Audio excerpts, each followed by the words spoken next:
नालासोपाऱ्यात सकाळपासून पावसाने उसंत घेतली तरी पाणी मात्र काही कमी झालेलं नाही। मी आता नालासोपाऱ्याच्या राजनगर या ठिकाणी आलो। आपण जर पाहिलं तर हा जो ट्रान्सफॉर्मर आहे, हा ट्रान्सफॉर्मर पाण्याखाली गेल्यामुळे गेल्या 2 दिवसापासून या मदर मेरी स्कूल या ठिकाणची जी साई विनायक अपार्टमेंट आहे आणि आजूबाजूच्या सगळ्या परिसरातील ज्या इमारती आहेत त्यांचा वीज पुरवठा खंडित करण्यात आलेला आहे सुरक्षेच्या कारणास्तव।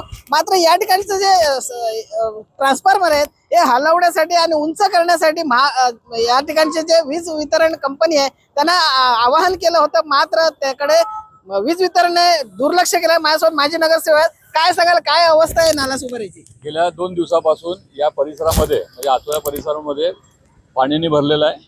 पाऊस गेलेला असला तरी अजून काही पाणी कमी झालेलं नाही। शासनाची यंत्रणा म्हणजे पाईप पंप वगैरे सर्व बंद आहेत। तुम्ही आता म्हटल्याप्रमाणे ट्रान्सफॉर्मर आहेत, आपण ह्यापूर्वी महावितरणकडे पत्रव्यवहार केलेला आहे। आपल्या परिसरामध्ये जवळजवळ 7 ते 8 ट्रान्सफॉर्मर या पाण्यामध्ये आहेत। आज परिसरामध्ये 2 दिवसापासून लाईट नाही। लोकांना संपर्क करण्यासाठी मोबाईल रिचार्ज करण्यासाठी त्यांच्याकडे लाईट नाही, त्यामुळे कुठे ते संपर्क करू शकत नाहीत किंवा वर्क फ्रॉम होम असल्या कारणाने ते वर्क चार्जिंग असल्यामुळे ते वर्क फ्रॉम होम करू शकत नाही, अशी परिस्थिती नागरिकांची झालेली आहे। काही सोसायटीमध्ये एवढा पाणी शिरल्यामध्ये विजय पार्क असेल, न्यू शुकुरपा असेल, जीवनचत्ना असेल, या बिल्डिंगमध्ये लोकांचे खाण्याचा प्रश्न आता निर्माण झालेला आहे। तिथं नगरपालिकेचं कोणत्याही प्रकारचं लक्ष नाही आहे।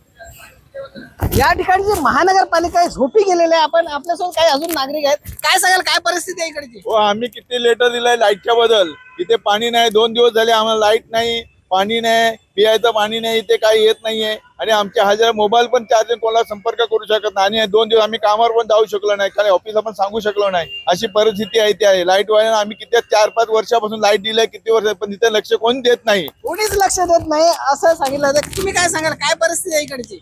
काय परिस्थिती सांगण्याची दिसतंय सगळं समोरासमोर। परिस्थिती सांगायची काही गरजच नाही आहे। माणसाचे किती हाल होतात आहेत, काय येतात, कामधंद्याला कसे जाणार, काय करणार, काय सांगू शकते ना। या ठिकाणी लोक सुद्धा त्रस्त झाले, त्यांना बोलण्याची इच्छा सुद्धा नाही। काय सांगाल तुम्ही?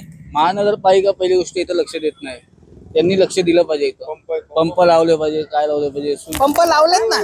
लावलेत पण ते बंदच आहेत ना ते, कारण की ते पंप लावून फायदाच नाही ना।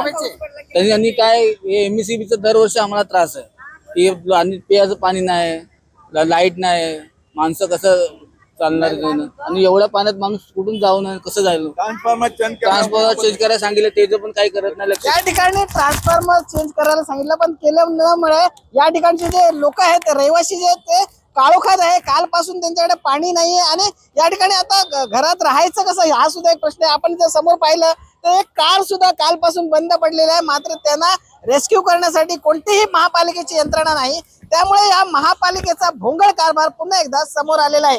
याकडे शासन आता लक्ष देईल का आणि लोकांची यातून सुटका करेल का, असा सवाल येथील नागरिक विचारत आहे। स्नेहा विश्वकर्मा सह विजय देसाई, न्यूज 18 लोकमत, नालासोपारा।